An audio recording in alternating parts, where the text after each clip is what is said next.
O futuro dos portos brasileiros passa por um desenvolvimento mais consciente e diverso. E é por isso que elas estão liderando as discussões nessa área. As profissionais femininas estão na vanguarda da transformação sustentável com as ações de ESG. E isso quer dizer práticas ambientalmente responsáveis, socialmente inclusivas e com governança ética.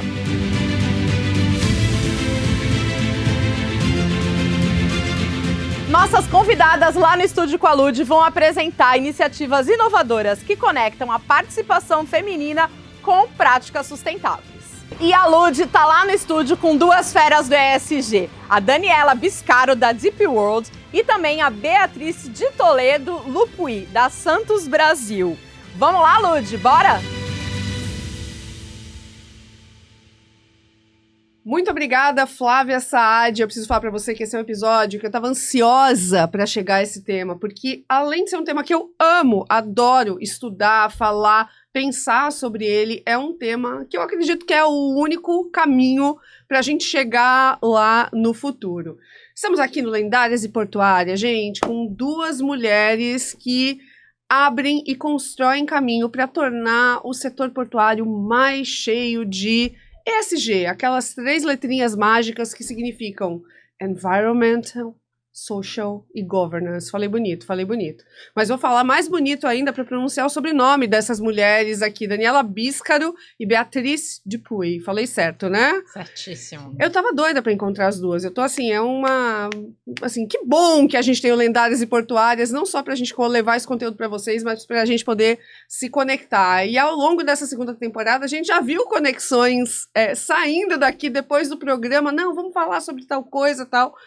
Porque, de fato, gente, eu acredito muito nesse mundo repleto de conexões, repleto de desenvolvimento social e repleto de caminhos mais sustentáveis para o futuro.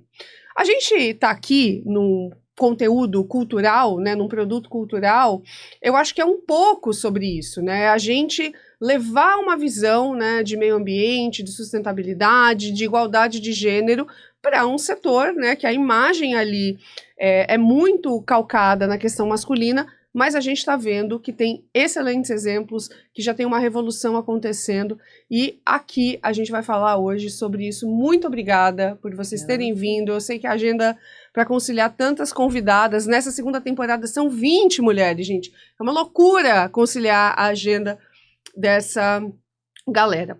E antes da gente começar, e eu começar a fazer perguntas aqui para vocês, eu quero citar que esse projeto é apoiado pela Deep World através do Promicult, que é uma lei municipal de incentivo à cultura, e é incrível a gente estar podendo levar tantos episódios, estar na segunda temporada. Espero que a gente tenha a terceira temporada aí logo mais, né, pra gente dar continuidade, porque tem muita mulher incrível no Porto, tem muita discussão sensacional, e hoje eu espero que a gente faça um episódio aí que entregue muito para a nossa audiência sobre ESG e sobre as mulheres literalmente puxarem esse barco, esse navio, né, gente? Eu não consigo ver, eu não vou em nenhuma reunião que a pauta é ESG, que eu não tenho uma mulher ou liderando, ou puxando, ou falando, não, vamos por aqui, né, gente? Vocês têm essa sensação também, que são as mulheres que seguram a pauta ESG no Porto? Com certeza. Eu acho que a mulher tem uma visão mais holística, na verdade, do futuro, pelo fato que a mulher, ela é mãe, né? Sim. Então, ela tem muito essa visão de como vai ser o futuro, o que a gente vai deixar de legado, na verdade, para os nossos filhos, para os nossos netos. Então, a mulher no ESG tem um papel realmente muito importante. Sim, eu acho que tem a questão da maternidade, mas eu acho que a questão do legado, para mim, ainda está acima disso, né? Porque a gente pensa muito no futuro, né? A gente pode ser um viés de gênero, tá, gente? Aqui temos todos vieses, mas a mulher, ela tem muito a construção social dela baseada no cuidado. É amplo, né? Tem amplo. uma amplitude. Exatamente. Né? Por isso que a gente fala tanto da importância da diversidade em qualquer uma das pautas. Mesmo. Os nossos olhares, eles são distintos. Até por uma questão, você falou dos vieses, são distintos. E eu acho que a mulher, E também tem uma outra coisa que aí é uma construção mesmo social, tem uma coisa de que a mulher é dado um pouco mais o direito ao cuidado, Perfeito, ao cuidar, é isso mesmo. né? É isso mesmo. Então, de alguma maneira, quando a gente fala em ESG, é cuidar, né, do que nós fazemos hoje para gerações futuras. Então, acho que até nós somos um pouco mais, agora tabu, nós somos até um pouco mais aceitas nesse meio, Perfeito. né, do que em alguns outros meios, pela questão do cuidado, de como nos veem, nos enxergam, cuidando de algumas pautas, pensando no futuro. Assim. Mas eu concordo, é quase hackear o sistema, né? Assim, ó, eu quero fazer uma revolução. Já que colocam por uma construção social de viés de gênero, cuidado na nossa mão, bora que eu tô pronta aí para revolucionar isso, né? Através do chapéu que me dão, mas a mudança que eu tô fazendo é mais estrutural, né? Sim, não, e a gente sabe que tem vários dados no mercado que empresas mais diversas são empresas mais inovadoras. Com certeza. Então, se você tiver justamente essa abertura e que você tiver um público diverso, a sua pauta ESG vai ser altamente estratégica na empresa e, na verdade, vai dar lucro. Sim, né? Exatamente. Porque, assim, a gente, às vezes, faz as coisas certas pelos motivos errados, Isso. né? Assim, eu Sim. acho que tem muito... Ainda tem muito líder, né, muito acionista que pensa desse jeito. Não, vamos fazer porque isso vai aumentar a lucratividade ou vai gerar algum benefício, né? E aí eu queria trazer uma informação aqui interessante que diz o seguinte...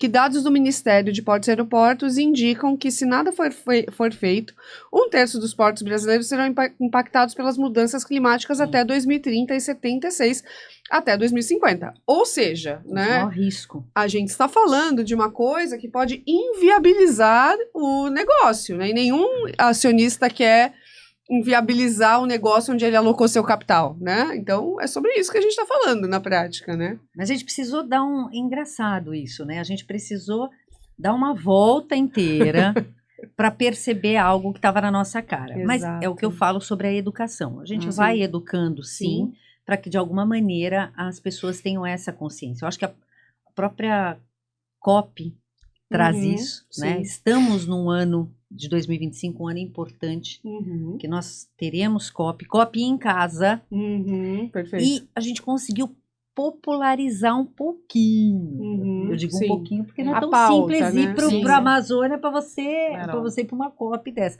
Mas a gente conseguiu popularizar um pouco, porque a ideia é trazer luz ao tema e para que as pessoas percebam que é urgente. Sim. Não é para ser catastrófico nem nada disso, mas é urgente. Já não passou, é bonitinho, não, né? Ai, olha, não. a gente está fazendo já porque passou é legal, do que devemos, né? Precisa ser feito. Exato, Então, exato. Não, mas a gente viveu um momento trágico no Brasil ano passado. Sim. A gente teve seca e a gente teve chuvas. Sim.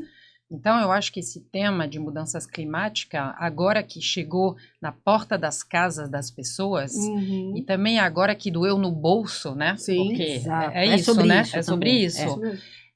Eu acho que o setor público e o setor privado e também a população agora estão mais informada sobre os desastres que pode ser para a economia, para o social, Exatamente. essas mudanças climáticas. Sim. E você estava falando dos portos, por exemplo, a subida do mar para uma cidade igual Santos, daqui a alguns anos pode ser o fim da cidade e do porto. Sim, e a gente também fala muito, né, dessa dependência que a cidade tem do setor portuário, né, e o quanto a gente defende a diversidade de uma maneira transversal. Precisa de diversidade de matriz econômica na cidade, né, e como o porto pode ajudar a fazer isso. Eu acho que isso também tem muito o papel da área de ESG, de todo mundo, né, que tem ligação com a área dentro do porto, né.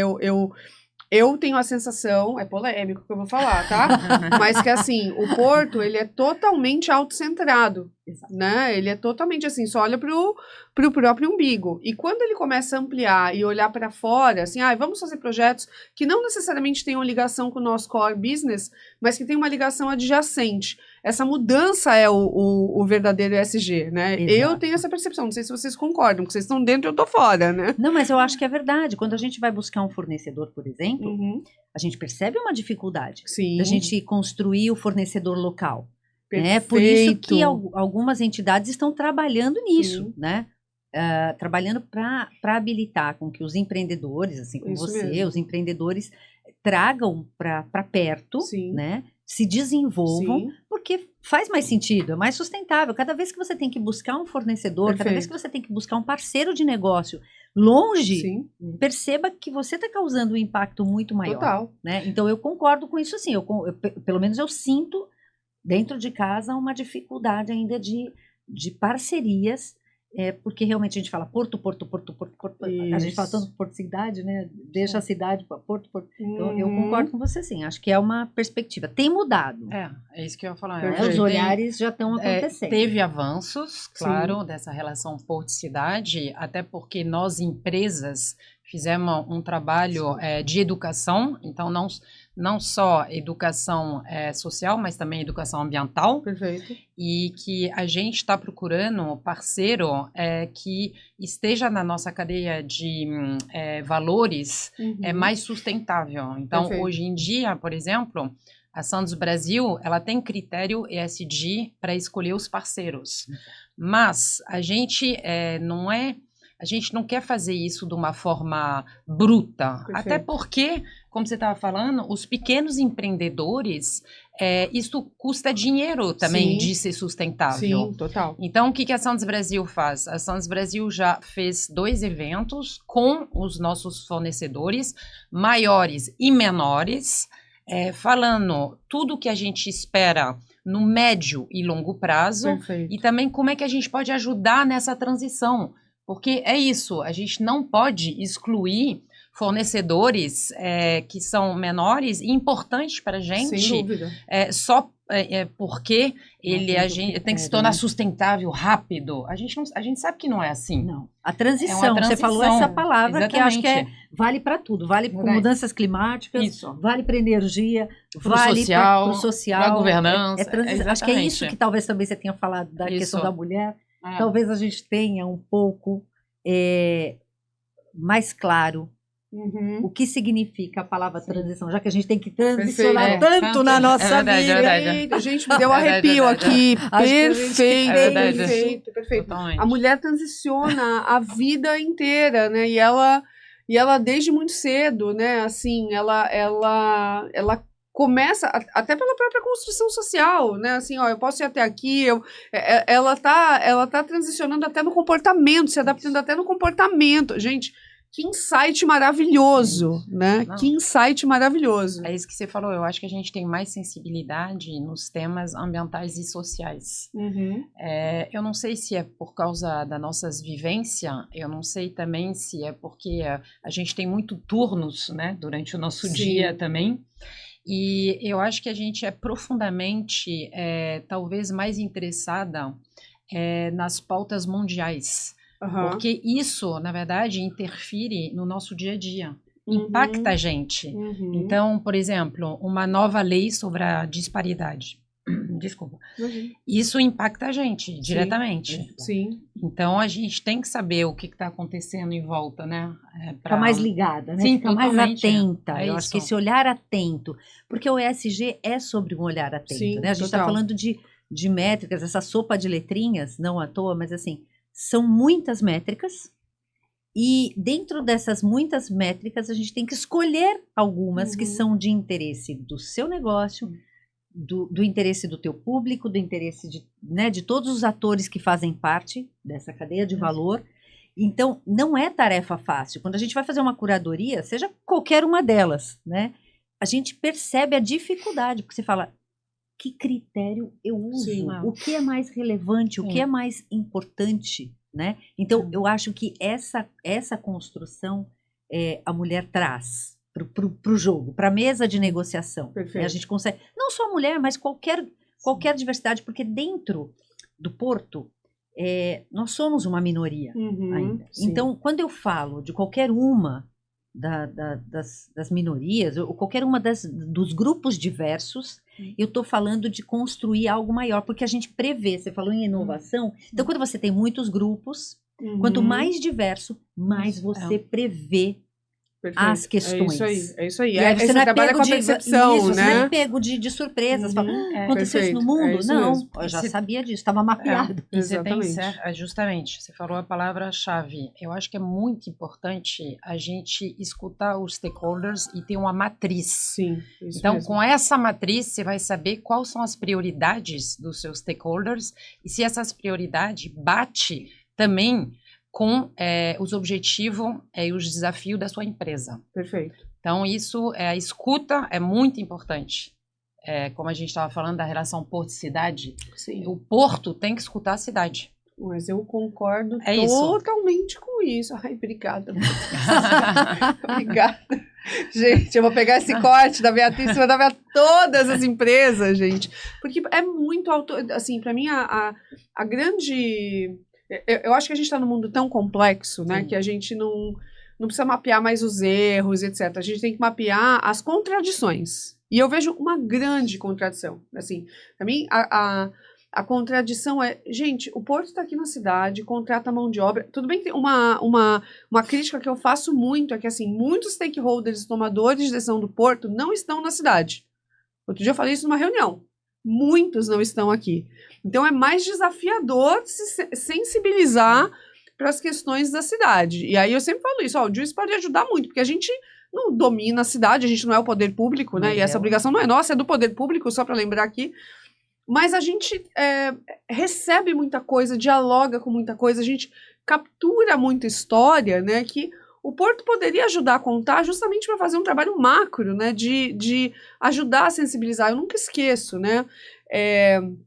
Santos é uma cidade criativa de cinema, né? Sim. E eu sempre fico pensando, como é que isso começa, né? Qual é esse primeiro start? E isso não começa em 2014, 2015, quando a prefeitura vai lá e pleiteia o selo de cidade criativa pela Unesco.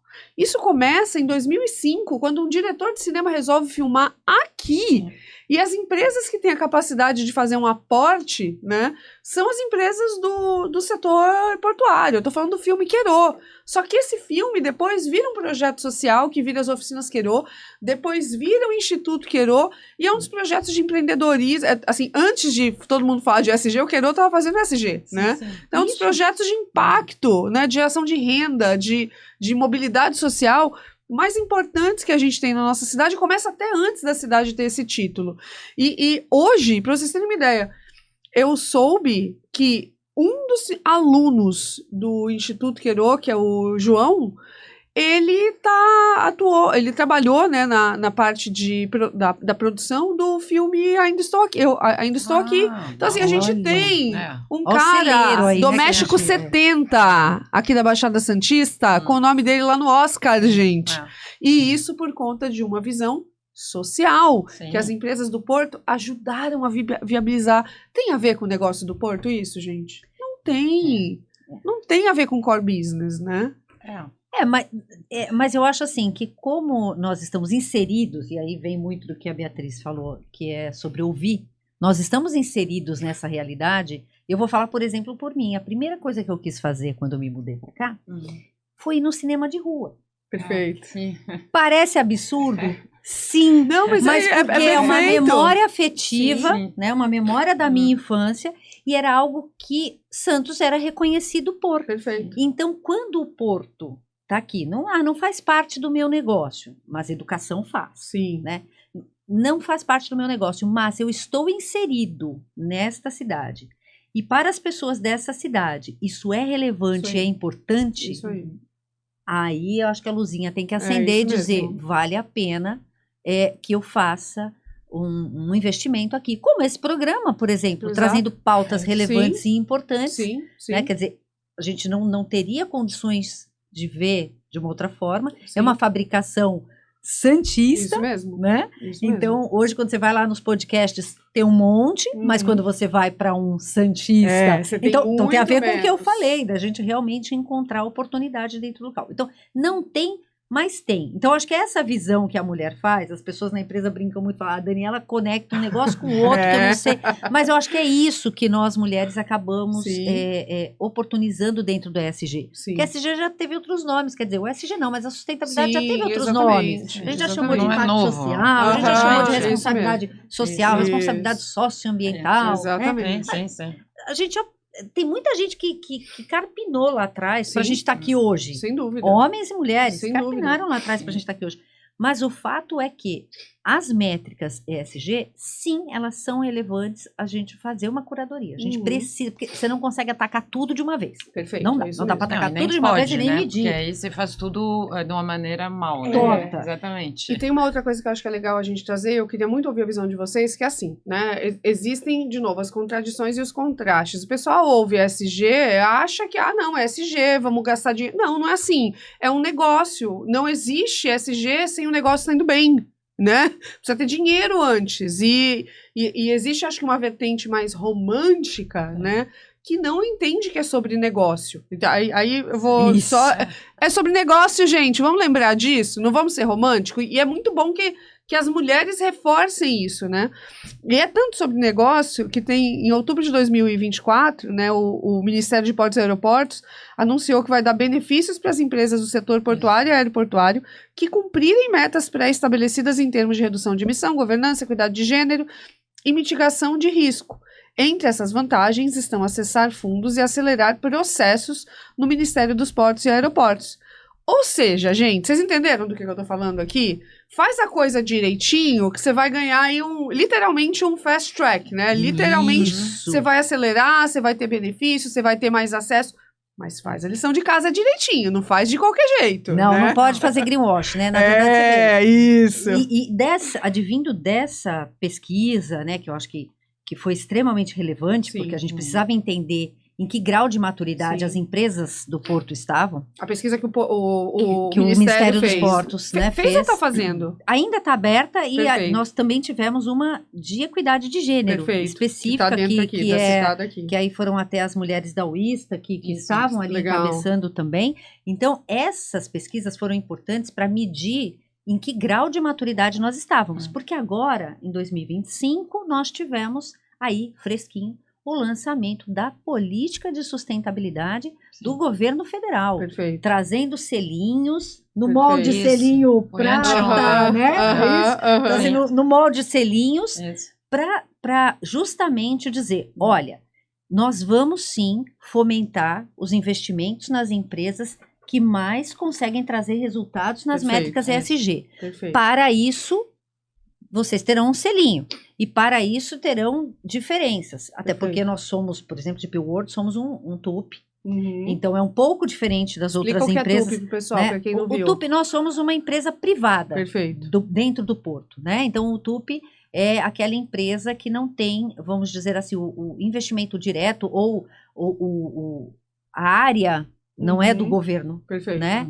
É uma empresa privada. Então, isso para nós é um pouco diferente. A gente não tem acesso? Não tem. Só que para nós justificarmos esse acesso é um pouquinho diferente. Eu não tenho algumas obrigatoriedades. Então, eu acabo tendo que aderir, né? Então, para aderir, por exemplo, dentro dessa política, vai ser possível para os TUPs também. Então, achei muito legal. Por quê? Porque eles leram... Peraí, aqui eu tenho de tudo. Então, nós participamos da pesquisa e aí fala, tem TUP aqui. Então, tem TUP aqui, eu não posso simplesmente ir lá e dizer, olha, essas são as métricas. Eu preciso ir lá e dizer, você vai ter que aderir.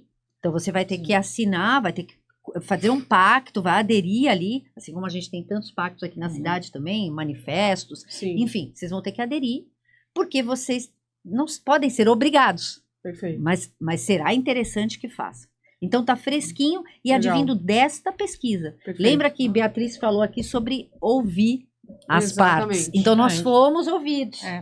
Eu ia falar sobre isso. Eu acho que tem duas coisas muito importantes nisso. A primeira é que ESG não é filantropia. ESG traz lucro para as empresas. Então, isso é o primeiro ponto. É a separação de filantropia e de impacto social que a gente também sempre fala aqui. Exatamente. E também a gente tem que ver, a gente está justamente num podcast de lendárias e portuárias, né, feminino, a gente tem que ver que essas iniciativas todas, elas são lideradas por mulheres. Sim. Então, assim que o ministro Silvio Costa assumiu, ele colocou a Mariana Pescatori, que é a secretária executiva do Ministério de Porto e Aeroporto.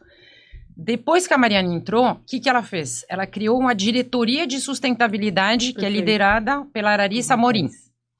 Disso veio uma política de sustentabilidade e o pacto também de sustentabilidade. Então, esse pacto são as empresas assinando, falando, a gente vai respeitar a política de sustentabilidade. Perfeito. A Santos Brasil assinou anteontem no evento. E uma coisa que você falou muito importante, o Ministério, quando ele criou essa política de sustentabilidade, ele pediu para algumas empresas do Porto revisar essa política e ver se atendia a gente. Então, essa relação público-privado, isso é muito importante. É assim que avança. Exato. E assim, eu queria, falando justamente de descarbonização, eu posso citar também a Luane Lemo, que é a gerente de meio ambiente do Porto de Itaqui. Ela criou a Aliança para a Descarbonização. Então, quando se fala de descarbonização, você tem o Ministério envolvido, você tem portos envolvidos, e também a gente pode falar também de ações sociais. Você falou da política de equidade salarial e o combate ao assédio, que é a ANTAC, liderado por uma mulher, Flávia Takahashi, criou. Então, assim, a gente está realmente no momento de transformação, de virada de chave, aonde a liderança está mais e mais feminina, não só na esfera de empresas privadas, mas também na política brasileira. Perfeito. Representatividade. Exatamente. E a gente está falando de portos e aeroportos. Sim, sim. Um setor profundamente masculino. Perfeito. E a gente está vendo hoje que isso está mudando. Está mudando, está evoluindo. Sim. E eu acho que essa presença feminina justamente veio com toda essa tendência de sustentabilidade. Eu acho que a sustentabilidade e o ESG justamente trouxeram mais mulheres justamente primeiro, quando a gente falou que a gente tem uma maior sensibilidade ambiental. Isso é um fato, que a gente falou que a gente tem visão do futuro. A gente nota, inclusive, esse ambiente, né? A gente nota as mudanças. Sim, gente, a geração da minha mãe ouvia na escola que a água era uma fonte inesgotável. Eu falei disso ontem com meu filho. Eu falei, filho, eu venho de um lugar que a gente achava que a água doce não acabava. Isso mesmo. Na escola, se aprendia na escola, gente. Oi. É isso. Não, é uma realidade que os nossos pais e os nossos avós realmente ficavam escutando isso. E a gente vê que os nossos filhos, hoje em dia, eles são muito mais antenados sobre reciclagem, sobre todos os pactos, na verdade, Acordo de Paris, enfim. E, além de tudo, eles são curiosos. Eles se interessam. Porque, por exemplo, você estava falando disso com seu filho. Que idade tem seu filho? Tem 16 anos. Então, 16 anos. Ele já está interessado em falar sobre escassez de água. Quando a gente, de 16 anos, estava interessado em falar de escassez de água? Eu confesso assim, eu cresci na Bahia, em Salvador, né? E tinha um problema muito sério ali na década de 80 da questão da água contaminada, né? Sim. Então, assim, o ambiente que você cresce também tem uma influência. Então, assim, a gente não poder beber água da torneira ou qualquer água era uma surrealidade, né? Porque eu vinha muito pra casa da minha avó aqui, né? Então, aqui era beber água da torneira, um negócio muito mais... Então, era uma contradição. Olha o que também, é o saneamento, né? Não, olha exato. É uma questão de justiça também climática. Exatamente. Né? O acesso à água. A gente começou com a água, mas é uma questão de justiça, né? Quantas pessoas hoje sem saneamento? Sim, a gente tem essa situação aqui no Guarujá. Sim, do nosso lado. Não é lá longe. Não, aqui e em Santos. A gente tem em Santos, né, a maior favela de palafitas da América Latina. Então, a gente divulga, né, que a gente tem o IDH6, que a gente tem 98% do saneamento, mas a gente também escolhe muitos indicadores que a gente divulga, né? Assim, então, como é que a gente fala 98% de saneamento se só lá no DIC da Vila Gilda deve ter mais de 30 mil pessoas, né? Santos tem 417, acho, mil pessoas.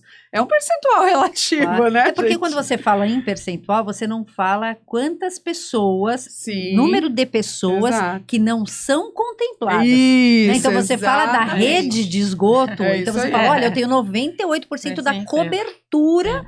Realmente, você pegar o território, legal. Lindo, é um dos melhores índices do país, tá, gente? Vai dizer quantas pessoas hoje ficam fora desse mapeamento, né? E eu acho que é justamente sobre a justiça da água e justiça climática. E aí vem também, de novo, o olhar da mulher. Não quero ser repetitiva, mas de novo, por quê? Porque o quanto não se lota hoje os hospitais por conta das doenças causadas em detrimento. Vimos aí um boom. Não quero falar quero falar desse detalhe, mas vimos um boom aí acontecer. Então, enquanto a gente não trouxer pautas reais para que a população também compreenda o que essa sopa de letrinhas pode trazer, né, de impacto positivo na vida delas. Se a gente não popularizar, eu costumo muito falar isso. A gente tem que desgourmetizar essa história do ESG. É isso mesmo. A Rita Lobo que me perdoe, mas eu pego a questão que ela fala muito de comida, de desgourmetizar, a gente tem que desgourmetizar o ESG. ESG é para todos, sim, impacta a vida de todos, óbvio, trabalhar com as métricas e a mulher nesse centro do negócio e o negócio da questão dos investimentos. É óbvio que nós temos especialistas para tratar, mas a gente precisa empoderar a população, incluindo as mulheres, para que de alguma maneira a gente consiga avançar nos temas. Senão fica parecendo assim, ESG tá lá, é só desse pessoal aí que toma a decisão. Exatamente. Cada vez mais a gente é ouvido. E isso que você fala de métrica é muito importante, porque a gente tem que fortalecer a governança. Então, assim, ESG tem que ser feito com muita transparência e muita ética. E nós, mulher, a gente sabe. A ética e a transparência é muito importante pra gente em tudo que a gente faz. Porque a gente sempre tem que comprovar nossa competência. Tem que reafirmar, né? Reafirmar, você trabalha duas vezes. Tem que mostrar mais realmente os nossos resultados. E assim, a sustentabilidade é isso. Se você só falar que você faz, chama greenwashing, social washing. Você tem que, em primeiro, fazer e comprovar e mostrar o que você fez com justamente o que você falou, as métricas. E então, se você não consegue fazer dentro de casa, tem uma coisa que eu acho que também é a coisa do ODS 17 das parcerias, né? Busca empresas, marcas, parceiros que já estão fazendo, porque isso não é greenwashing, né? É isso assim, é isso você atestar. Eu não consigo, eu vou ou apoiar ou fazer, ou viabilizar coisas que já estão sendo feitas e que eu não consigo. Isso é um impacto, porque às vezes o impacto você fazendo, a gente faz isso. Faz coisas juntas. A gente faz coisas juntas. Exatamente. Olha aí, gente. Olha aí. Para ter um impacto social maior. Perfeito. É isso. Eu faria, o meu impacto era um tamanhinho, quando a gente se une. Perfeito. 3, 4 operadores. Perfeito. O impacto é maior. Muito e aí, bom. Aí, quer dizer, os olhares também se viram para nós. E aí, quando a gente pede ajuda e recurso, também fica mais claro. Então, eu costumo dizer assim, não é errado se vender se você fizer. É isso mesmo. Né? Então, quando a gente faz isso, a gente está se vendendo para fora, a gente tem um pouco mais de aporte. Né? E a gente consegue trazer mais parceiros. Depois de uma ação, quando a gente faz uma ação juntas, creio que com você também é assim. O LinkedIn da gente começa a bombar mais. Lógico. As pessoas começam a buscar a gente. Mais as pessoas. As pessoas nos buscam e falam assim, eu tenho um projeto assim. Perdi as contas de quantas pessoas chegam assim. Então, isso é importante. Você entra no radar, né? Agora, sabe uma coisa que eu acho que é legal a gente falar? Do ESG, a gente tem meio ambiente, né? O E, a gente tem social, né? Então, o meio ambiente, o social. A governança é a única palavra feminina, né? E eu concordo muito com o que você acabou de falar, né? A gente sempre tá assim, né, rasgando o nosso accountability, né, pra falar assim, não, peraí, vamos preparar mais, peraí, eu vou aprofundar, peraí, deixa eu ver se é isso mesmo, peraí, deixa eu entender se tá tudo certo aqui antes de eu entrar na reunião, né? Isso! É uma autogovernança 24 horas por dia, tá, gente? Assim, sim, mas eu acho que as mulheres, no geral, a gente tem o síndrome da impostora.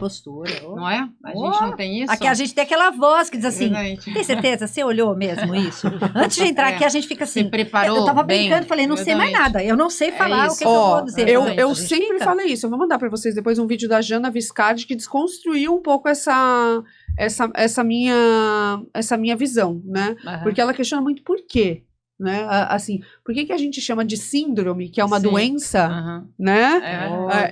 Foi um insight. Quando eu vi o vídeo dela, eu falei, gente, isso é muito bom, né? Então eu parei de falar que eu tenho a síndrome da... Não tenho doença nenhuma, não. Tem um sistema, né? Ao meu redor que te faz... que pode me deixar doente, mas eu não tenho síndrome nenhuma, não. É isso entendeu? aí, ótimo. Eu achei muito boa essa fala dela, depois eu vou mandar pra vocês. Mas eu concordo totalmente com vocês que a gente fica se colocando em dúvida o tempo inteiro, assim. E eu acho que isso é um viés... Eu acho que, assim, eu falei isso na primeira temporada, acho que eu já falei aqui em algum episódio, mas uma coisa que me marcou muito foi quando eu fui fazer um programa de gênero em Londres, na London School of Economics, teve uma aula que a professora falou o seguinte, ela falou assim, olha, gente, no corporativo, nos ambientes, as mulheres que são mais agentic, né, ou são as mulheres mais agentes, fazem acontecer, falam o que pensam, né, que a sociedade acredita que é um perfil mais masculino, elas são as mulheres pior avaliadas. E ao mesmo tempo que as mulheres que conduzem tudo de acordo com o viés da sociedade que já se espera delas, que é o comonal, né, que é o cuidado, elas são muito bem avaliadas. Então, falei, gente do céu, ser uma mulher agentic, né, assim, as pessoas não vão gostar de você vai encontrar resistência, você vai encontrar um monte de barreiras pelo caminho para fazer o que você precisa fazer, né? Aí talvez a síndrome... esteja aí. Mas eu acho que assim, vamos falar, solucionar, enfim, essa palavra não é a certa, mas eu vou usar... Mitigar, compensar, exatamente, isso. Hoje em dia, eu vejo, por exemplo, tem programa de mentoria entre as mulheres. Perfeito. Isso eu acho muito importante, porque é o que a gente está fazendo um pouco aqui, na verdade, né? É isso mesmo. Essa troca de experiência, o que a gente passou, em que setor a gente trabalhou, como é que a gente viveu isso, enfim... tem também o networking, porque a gente sabe que mulheres não são boas em networking, porque a gente pensa que networking é fazer nosso marketing pessoal, mas não é isso. É isso aí. É uma troca ou a gente está sobrecarregada, né, Beatriz? Cuidando da mãe, cuidando do filho, né? Assim, exatamente. Ou a gente não consegue a agenda... nosso é em outros lugares. Ou porque assim, a nossa agenda está sobrecarregada e a rede de apoio está ali meio manca, né? Assim, não sei nem se eu podia falar meio manca, mas tudo bem. Não sou perfeita também, gente, é isso. Mas é por isso que, por exemplo, a Santos Brasil, a gente criou o evento Porta Delas. Então, o porquê que a gente criou esse evento? É justamente para reunir mulher líderes. Perfeito. Nos temas que interessam a gente, que são de ESG, tá? E aí, para a gente poder ter esse momento só nosso, onde a gente faz networking, mas de uma maneira que a gente acha positiva. Perfeito. Que a gente não se vê se vendendo. Não. Perfeito. É nosso momento entre mulheres líderes que a Santos Brasil está propiciando para as mulheres dos setores para justamente a gente poder trocar nossas experiências se ver, né? Se reconhecer. E se ver também, exatamente. Se reconhecer. Porque, é isso que você falou, na corrida do dia a dia, a gente, quando acaba o trabalho, a gente tem uma segunda jornada.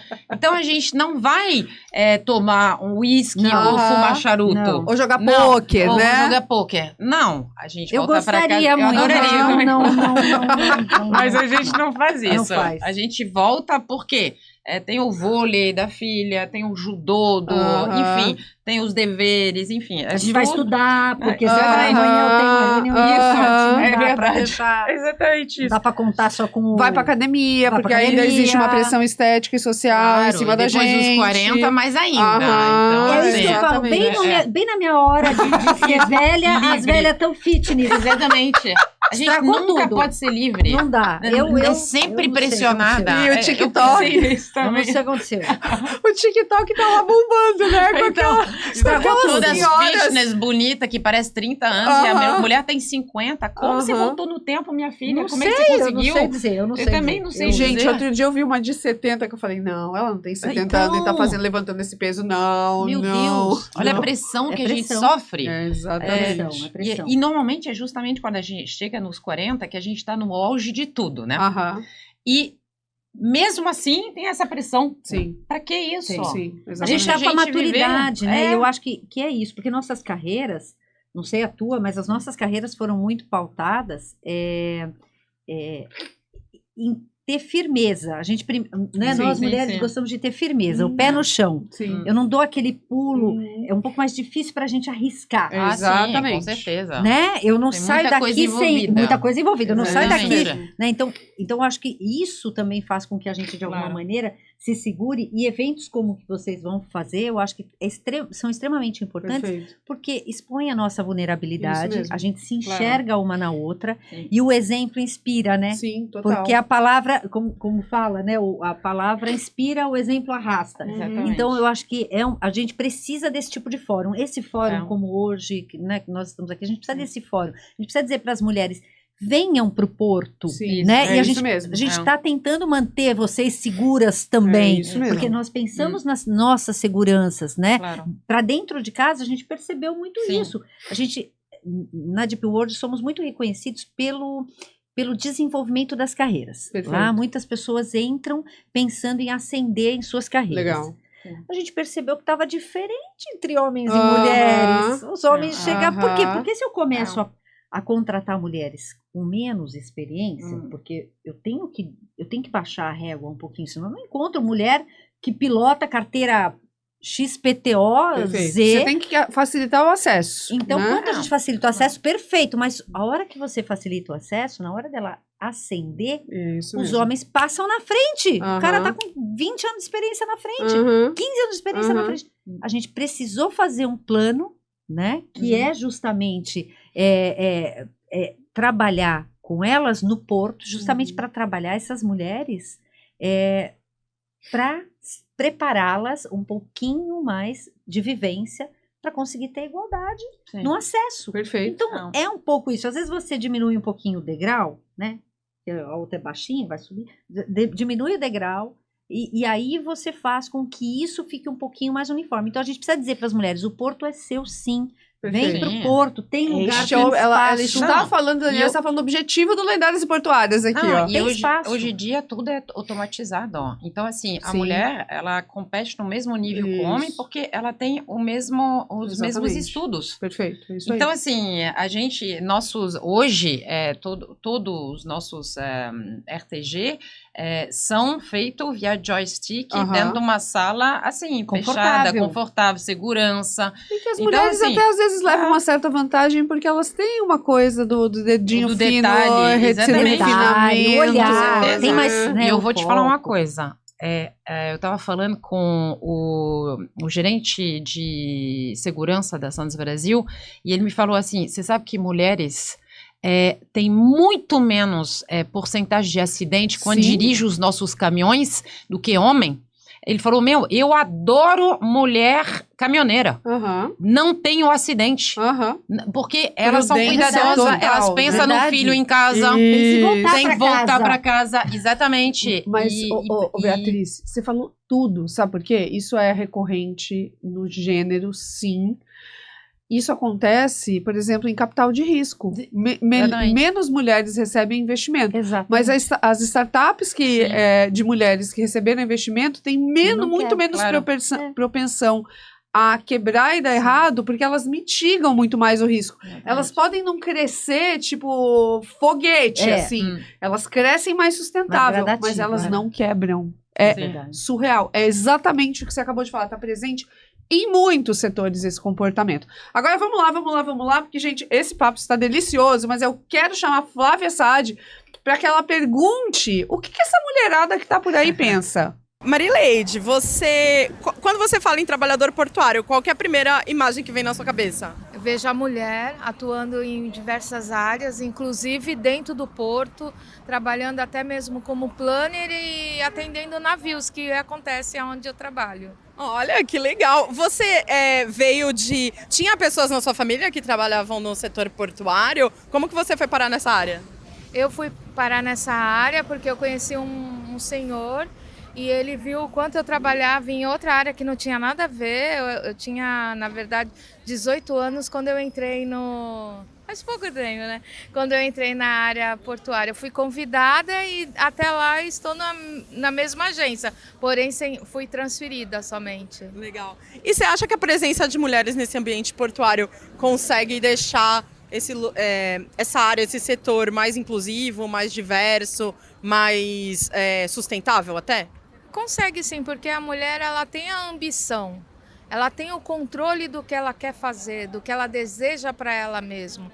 Tanto a mulher já trabalha no olho hoje e aqui a 5 anos. O que eu quero ser lá na frente? Então a mulher traz para ela o que ela quer e desenvolve muito bem. Prova disso, tem as meninas que trabalham lá na área do porto, estão de parabéns como sempre. Arrasou, adorei te conhecer. Obrigada. Muito obrigada, Flávia Saad, visões incríveis aí dessa mulherada. Agora, gente, vamos lá, eu quero perguntar uma coisa pra vocês, que eu me sinto assim em muitas conversas, tá? E, óbvio, varia muito, e eu acho que no passado já foi pior, mas eu entrei em algumas reuniões para falar de SG, de indicadores, para até falar de ODS, dos indicadores do Juice Hub, o que a gente tava fazendo, e eu sentia assim, primeiro aquela coisa assim, mas por que isso é importante para mim? Não, assim, por mais que você explicasse, às vezes não tinha uma conexão, e uma barreira muito grande, meio assim, até um esvaziamento, sabe? Uma coisa assim, que bonitinha, legal, né? Você tá fazendo bem pro mundo, né? Parabéns. Continua aí fazendo bem pro mundo que eu vou continuar aqui ganhando dinheiro, né? Eu sentia que a vibe era quase essa, assim. Não posso dizer que é mentira. Não é? Vocês já sentiram, assim, compartilha comigo aí pra ver que eu não tô sozinha, assim, de reuniões ou coisas que vocês falam, meu, não é possível que as pessoas não estejam entendendo, assim. Eu acho que é um ônus e um bônus de estar atuando em sustentabilidade, né, com as métricas ESG. Como nós falamos, a gente vai buscar as inovações. Então, a gente também fica antenado com o que está acontecendo. E não dá para exigir que todo mundo esteja neste mesmo quadrado. Então, eu acho que eu já senti sim, sinto, e eu percebo justamente isso quando a pessoa não me faz pergunta alguma. Porque não é possível que você esteja falando de algo que impacta tanto no negócio e que não hajam perguntas. Então, quando não existem as perguntas, eu digo, não me fiz entender. Não fui clara o suficiente. Então, por isso que eu acredito muito na educação e no desgourmetizar, de popularizar. Porque a gente não pode achar que porque é óbvio, não precisa ser dito. É óbvio pra gente, né? Eu acho que essa é a reflexão que eu venho fazendo. Perfeito. Né? Eu parei, eu saía com certa raiva de algumas situações que eu falava assim, baqueada, não é possível, né? Assim. Né? Desse jeito mesmo. Mas depois eu comecei a perceber assim, não é bem isso. Né? Eu tenho também um papel de engajamento, um papel educativo, um papel de sensibilização. Cansa. Tá? Vamos falar que não vamos mentir pra vocês, né? Cansa. Por isso que é uma delícia quando a gente tá entre os iguais, em pessoas que não se entendem. Exatamente. Porque você diz uma vez e a pessoa... essa pra mim é a melhor sensação do mundo. Entendeu? É isso. Mas a gente não pode também se comportar... Vamos pensar um pouco nos conselhos administrativos, que em grande parte são muito uniformes, muito homogêneos, e tem muitos homens, ou se não só homens. Então a gente também não pode achar que você vai chegar e vai ser compreendida, né? Até porque a compreensão, lembra que eu falei, a gente vem lá de responsabilidade, mesmo responsabilidade, quando era responsabilidade social, eu passava por isso também, né? Não era diferente, falava, você quer só fazer o bem, não é bem assim, né? É o modo como a gente quer ser visto, o modo como a gente quer a nossa imagem conectada, é o modo como a gente gostaria que as pessoas também percebessem o nosso negócio. Então, a gente não pode achar que porque é óbvio, não. É óbvio, mas o óbvio tem que ser dito, tem que desgourmetizar, mesmo numa bancada de pessoas muito inteligentes, de pessoas que conhecem muito sobre negócios, que conhecem muito sobre gestão, a gente precisa trazer essa pauta, né? E eu gosto muito de dar sempre o exemplo das bolsas de valores, né? Quando eu digo para alguém, olha, tem gente que não concorda com essa métrica, fala, mas essas métricas não servem para nada, é balela, ou dessa é balela. Gente, balela ou não, hoje é a métrica que o mercado usa para dizer qual é o valor do seu negócio. O seu valor de negócio não é mais o quanto ele rende. Parou, mudou, não é mais assim. Você vai para a bolsa de valor, o seu negócio vale de acordo com as métricas que você demonstra, com a maturidade na demonstração dos seus resultados em meio ambiente e socialmente falando. Excelente. É isso. E você estava falando de homogeneidade justamente no C-level, né? Eu acho uma coisa muito importante é que a gente precisa, a ajuda dos homens é fundamental no que se torna do feminismo. Então, assim, eu queria deixar bem claro que tem pessoas que não entendem o que é o feminismo. Então, o feminismo não é o feminino do machismo. Isso mesmo. A gente tem que entender muito bem que são dois conceitos muito diferentes. Totalmente. Então, o machismo é o homem ser superior à mulher, o homem ter privilégios superiores a mulheres. O feminismo, o que a gente está fazendo hoje aqui, é uma busca por igualdade, na verdade, de direito entre homem e mulher. Então, eu ter o mesmo cargo que fulano. Eu ter o mesmo salário que Beltrano, por exemplo. Eu ter o direito de votar. Isso é o feminismo. Então, assim, o feminismo, ele não defende que a mulher é superior. Não. A gente quer uma justiça e uma equidade, na verdade, para todos, independente do gênero. Então, assim, isso não importa igualdade para o homem, igualdade para a mulher. Exatamente. Então, a gente realmente tem que ter homens feministas nos boards. Eu tive a chance de trabalhar diretamente com vários presidentes, porque normalmente a comunicação e a sustentabilidade são ligadas direto ao presidente. Porque é uma coisa que amanhã já é tarde demais. Então, tem que estar na estratégia e tem que ter decisões tomadas muito rápido. E quem toma essas decisões muito rápido é o presidente da empresa. Então, em toda a minha carreira, eu posso falar que eu tive muito apoio desses homens presidentes que, para mim, já há 20 anos atrás, eram feministas.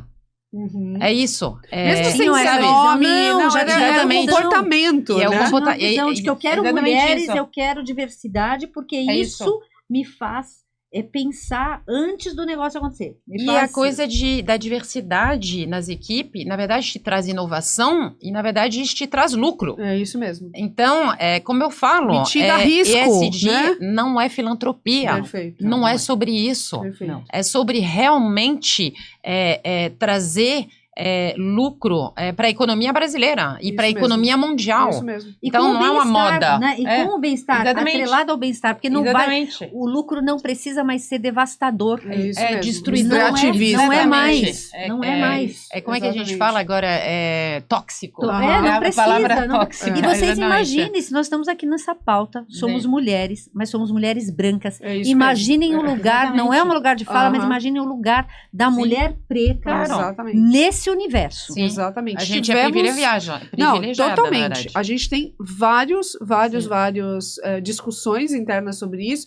E na primeira temporada a gente teve um episódio que foi coincidência, tá? Não foi, mas eram duas mulheres pretas trabalhando embarcadas, assim, né? Então, eu acho que o Porto, para as mulheres pretas, elas não é o meu lugar de fala também, mas tem que olhar, porque assim, é acesso a dinheiro, a mobilidade social, né? Que no fim das contas, você muda famílias. É isso. Você não muda só Fabiana, aquela, você no primeiro muda episódio, famílias. na primeira temporada, ela fala exatamente isso. Muda Exatamente isso. Ela fala, eu era contadora, eu entendia que eu não ia ter família. grana e conseguir dar um futuro melhor pro meu filho, eu olhei pro Porto e falei, tem dinheiro ali, bora, entendeu? É isso, gente, é muito simples. É importante trabalhar com as minorias. É muito importante, como empresa cidadã, a gente se deve de ter metas públicas com isso. A Santos Brasil, por exemplo, tem a meta de ter 30% de mulher na liderança até 2030. É uma meta meta pública. Perfeito. É uma meta que entra nos nossos objetivos. E é isso que tem que fazer. A gente tem que publicar, a gente tem que assinar. Exatamente. Senão é social washing. Não. Né? Exatamente. E fazer é uma conquista, públicos, né? E eu vou dizer uma coisa para vocês, um spoiler, um detalhe aqui. Para nós, mulheres, já que a gente fala tanto da dificuldade de negociação, de ir para uma mesa de negociação, mulheres em ESG estabeleçam essas métricas e façam seus compromissos públicos, porque isso dá força depois para a gente atuar. Uma puxa a outra, né? Exatamente, porque atualmente a gente teve aí o nosso SDID divulgado, isso deu uma força para a gente, porque uma tranquilidade de poder falar assim, para que você está fazendo isso? Porque tem hora que a gente se pergunta. Aí você diz, eu estou fazendo isso porque eu tenho aquele horizonte para chegar. Perfeito. É o Essa legado. é a minha meta. Exatamente. Então eu preciso chegar e eu farei isso. Exatamente Então isso. você também é mais bem vista, os investimentos acabam acontecendo, o Perfeito. dinheiro surge, Sim. Claro. porque você Exatamente. declarou publicamente Exatamente. uma Sim. métrica. Sim, Então sim, faz sim. todo sentido o que você está dizendo. Gente, eu queria continuar essa conversa aqui. Queria continuar. Passaria dias aqui conversando. Espero que a gente tenha aí a oportunidade de ter mais uma rodada, quem sabe na 3ª temporada do Lendárias e Portuárias. Mas eu tava aqui tão entretida que eu nem pedi pra você deixar o seu like e assinar o canal. Então, por favor, faça isso agora se você gostou desse papo. E eu queria entender, assim, gente, a gente tem que discutir SG. Não pode parecer aquela coisa, ai, tabu, que não sei o quê. Então, coloca aqui nos comentários, se você estiver vendo pelo YouTube, o que você pensa sobre esse tema. O que você já viu dar certo, o que você viu que não deu certo. Isso é muito importante para levar o debate, porque a gente não... Você falou um negócio muito legal, que a gente não pode acreditar que é óbvio. A gente tem... pode ser ruim isso que eu vou falar, mas assim, a gente não pode pregar para convertidos. Não. A gente tem que fazer o contrário, é isso aí, né? É isso A gente aí. tem que criar canais de diálogo para quem ainda não está nessa mesa aqui, nessa bolha do ESG, para que essa bolha estoure e seja transversal de agora em diante. É isso aí. Vocês gostaram? Vocês se divertiram, Amei, gente? Adorou. fiquei tranquila ao longo do episódio, que tava com medo, tava aqui tremendo. Aquela voz no ouvido, Aquele sabotadorzinho que não é você mais, tem que que não é mais, silenciar. aprendemos aqui, Não, que não mas- é mais a síndrome. Eu vou mandar esse síndrome da link. impostora. Eu vou mandar esse link para elas, mas também Sim. vou deixar Deixa aqui na embaixo, descrição, tá? Sim. Para todo mundo assistir esse vídeo da Jana Viscardi falando sobre síndrome da impostora. Não vamos mais aceitar isso, gente. Isso. Esse é o Lendários e Portuárias, eu sou Ludmila Rossi, quero agradecer a todo mundo que está aqui no estúdio, nossa equipe, quem está acompanhando aqui as nossas convidadas. Obrigada. E eu espero Obrigada. você no próximo episódio. Obrigada.